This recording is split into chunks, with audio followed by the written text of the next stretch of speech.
There are 7 main WH question words in English: what, where, when, why, who, which, and how. We use them to ask for information, not just yes or no answers. We also use whom and whose as WH question words in English. Let's start with the first one.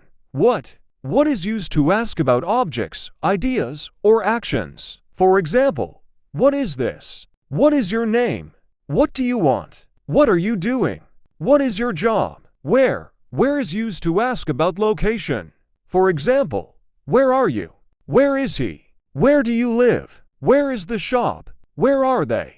When. When is used to ask about time or dates. For example, when are you coming? When is your birthday? When do you sleep? When do you eat? When is the meeting? Why. Why is used to ask for a reason. For example, why are you sad? Why are you late? Why do you smile? Why is he angry? Why do you run?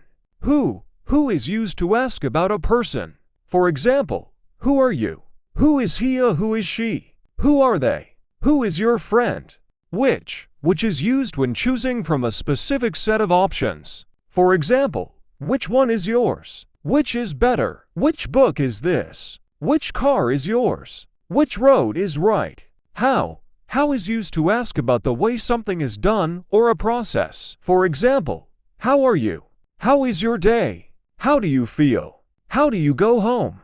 How is the weather? As mentioned earlier, we also use whom and whose. For example, whom did you call? Whom did you help? Whom did you see? Whose bag is this? Whose book is this?